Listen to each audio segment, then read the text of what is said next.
Hello दोस्तों, तो पहले जेन टेक्नोलॉजीज के साथ जेन टेक की बात करेंगे। काफी कमाल का परफॉर्मेंस कंपनी दिखा रही है। नियर बाय अभी 14 से 15,000 करोड़ के आसपास का मार्केट कैप अभी इस कंपनी का हम लोग को देखने को यहाँ पे मिल रहा है। एंड रिसेंटली कंपनी ने नंबर अच्छे दिखाए थे, इसके पहले भी अच्छे दिखाए थे, उसके पहले भी अच्छे दिखाए थे। निरंतर कंपनी के नंबर हम लोग के देन अगर हम लोग बात करेंगे कंपनी के सीएमडी में भी एक काफी इंपॉर्टेंट पॉइंट यहाँ पे सामने रखा हुआ है, जैसे कि आप यहाँ पे देख सकते हैं। उन्होंने कहा कि जेन टेक्नोलॉजी अभी यहाँ पे क्या कर रहा है, इससे रिलेटेड बता रहा है कि एंटी ड्रोन सिस्टम की बात करें, इससे रिलेटेड काफी अच्छा डिमांड देखने को मिल रहा है। तो एंटी ड्रोन सिस्टम में भी जेन टेक्नोलॉजी का जबरदस्त काम हम लोग को देखने को मिल जाता है। प्लस उसी के साथ साथ उन्होंने ये भी कहा है कि कुछ डिस्कशंस भी यहाँ पे हम लोग को देखने को मिल रही है, दोनों इंडिया में भी एंड आउटसाइड इंडिया कंपनीज में भी, इस चीज के चलते कि कोई कंपनीज को यहाँ पे शायद से खरीद भी सकते हैं करके। सो आने वाले समय में इस प्रकार देन अगर हम लोग बात करेंगे दोस्तों, तो एमटीएनएल देखिए यही चीज हम लोग को देखने को मिल जाती है कि जो स्टॉक्स आप लोगों को ऐसे चलते हुए देखने को मिल जाते हैं विदाउट फंडामेंटल्स, और गिरते वक्त भी ऐसे ही यहाँ पे गिर जाते हैं। तो पैटर्न के चलते आप देख सकते हैं, देखिए ये तेजी हम लोग को बनते हुए देखने को मिली। हाँ, वो कहाँ तक चलेगी वो देखने वाली बात होती है, एंड उसके बाद हम लोग को वो तेजी खत्म भी होते हुए देखने को मिल जाते हैं, बिकॉज कंपनी के फंडामेंटल्स में खास कोई चेंज होता नहीं है, अर्निंग्स में कोई चेंज होता नहीं है। बस वो एक खबर थी, इसका फायदा कुछ लोग उठाते, खास करके बड़े प्लेयर्स ये उठाते हैं और छोटे प्लेयर्स इसमें फंस जाते हैं। तो ये देख सकते हैं आप, ये देखिए स्टेयर्स वाली तेजी रहती है और मंदी भी हम लोग को कुछ वैसे ही देखने को यहाँ पे मिल जाती है। अब ये कब तक चलेगा ये भी किसी को पता होता है यहाँ पे नहीं है। सिमिलर वे टीटीएमएल की भी बात करें, इनमें भी यही दिक्कतें देखने को मिल जाती हैं। ठीक है, इसको मैं बार बार इसलिए कवर करता हूं क्योंकि रिटेल इन्वेस्टर में काफी ज्यादा इंटरेस्ट दिखाते हुए देखने को मिल जाते हैं। मैंने कहा ऑपरेटर्स को क्या चाहिए होते हैं, रिटेल इन्वेस्टर की जरूरत पड़ती है, तभी जाके वो पैसा कमा लेते हैं। एक सेंसिबल इन्वेस्टर थोड़ी ना जाएगा वहां पे। देन वारे नहीं, बल्कि अगर हम लोग बात करें, ठीक है, अभी ये भी कंपनी अगर देखा गया तो खराब नहीं है, बट जो यूजुअली क्या हो जाता है, लोग तेजी देखकर, बिजनेस देखकर नहीं। तो ये कंपनी क्यों पॉपुलर हुई, क्योंकि गजब की तेजी इन्होंने यहाँ पे दिखा दी। आप यहाँ पे देख सकते हैं एकदम रॉकेट की तरह। ठीक है, तो तेजी अभी देख ली, तो इसलिए यहाँ पे क्या करते हैं, तेजी को कैच करने जाते हैं, और फिर वो जब गिरते हैं तो जबरदस्त तरीके से गिरते हुए देखने को यहाँ पे मिल जाते हैं। ऐसे काफी सारे एग्जाम्पल आपको देखने को मिलेंगे। ये तो रिन्यूएबल की अगर हम लोग बात करें तो अभी की बात हो रही है। अभी एक नेशनल स्टैंडर्ड करके एक स्टॉक था, तभी ये भी काफी पॉपुलर था। ठीक है, आप इसका भी चार्ट पैटर्न देखोगे ना, ये देखो एकदम रॉकेट यहाँ पे बना था ऐसे कुछ, तो एकदम ये देखो कितना 81,000% भागा था। यस, 81,000%। ठीक है, तभी ये कंपनी पॉपुलर थी। फिर उसके बाद देखिए कभी ना कभी इनका खेल खत्म हो जाते हैं, फिर ये नीचे गिर जाते हैं। तो ये चीजें चलती है। तो सिर्फ तो जस्ट एक एग्जांपल दे रहा हूं आप लोगों को बताने के लिए। देन अगर हम लोग बात करें, क्वार्टर 1 के सीजन का सिलसिला यहाँ पे जारी है, और एक कंपनी है V2 रिटेल लिमिटेड। जैसे इनके नंबर देखने को मिले, आप देख सकते हो सर्किट फिलहाल तो हम लोग को लगते हुए देखने को मिल चुका है। ठीक है, कंपनी के क्वार्टरली नंबर काफी शानदार देखने को यहाँ पे मिल गए। ठीक है, मतलब अगर हम कंपनी के प्रॉफिटेबिलिटी की बात करें तो 4 करोड़ का प्रॉफिट कंपनी का बढ़कर हो गया 16 करोड़।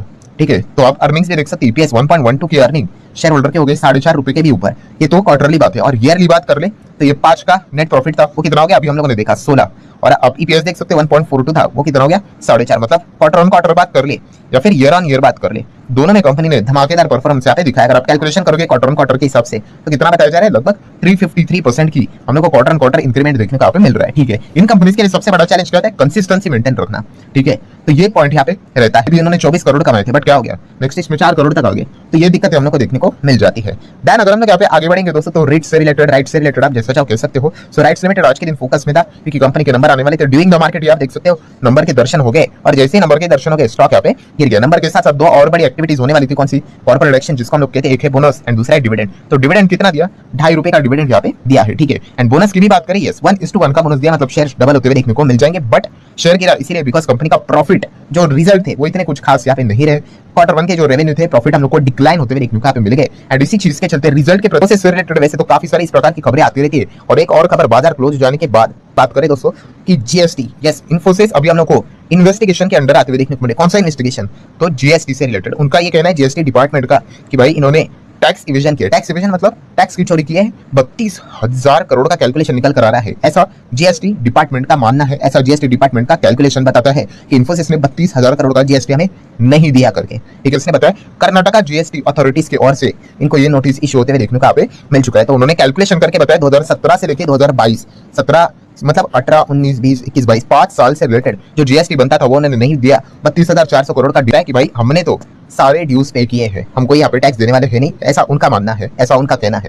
ठीक है, तो इन्फोसिस ने भी अपनी क्लैरिफिकेशन वाली बात सामने यहाँ पे रख दी है कि कोई भी पैसा देना बाकी नहीं, हमने तो सारी चीजें पे की, अभी तो ये डिस्प्यूट है। सो इसका इंपैक्ट इन्फोसिस के शेयर के ऊपर कल कैसे पड़ेगा वो देखने वाली बात है। बट इससे रिलेटेड एक जो झलक रहती है इन्फोसिस का एडीआर हमें बता देता है। सो इन्फोसिस का एडीआर आज के दिन जैसे शुरुआत हुई जोरदार गिरा, अभी मैं वीडियो बना रहा हूँ तब तक तो 2.25% की गिरावट देखने को मिल रही है। बट जैसे ही आज 2.25 अभी आप देख सकते हैं 2.5% की नेट गिरावट नजर आ रही है, बट ये एक्चुअल गिरावट 4-4.5% के आसपास थी। बट जैसे इन्फोसिस का थोड़ा बहुत क्लैरिफिकेशन आया उसके बाद थोड़ा थोड़ा सा हम लोग को, थोड़ा सा क्या इनफैक्ट हम कह सकते हैं बॉटम लेवल से अगर आप कैलकुलेट करके भी देखोगे तो 1.5% की रिकवरी भी हम लोग को देखने को मिली। सो हम जरूर कह सकते हैं कि उनके क्लैरिफिकेशन के बाद थोड़ा सा यहाँ पे रिकवरी देखने को यहाँ पे मिल चुका है। ठीक है, अगर वो क्लैरिफिकेशन नहीं आता तो और भी गिरावट देखने को यहाँ पे मिल सकती थी। तो इसी चीज के चलते कल इन्फोसिस का शेयर भी फोकस में यहाँ पे रहने वाला है। सो ठीक है दोस्तों, जितने इंपॉर्टेंट पॉइंट्स सारे कवर कर लिए, वीडियो हेल्पफुल लगा होगा तो चाहो तो लाइक एंड शेयर कर सकते हो। मिलते हैं नेक्स्ट वीडियो में, तब तक के लिए बाय बाय।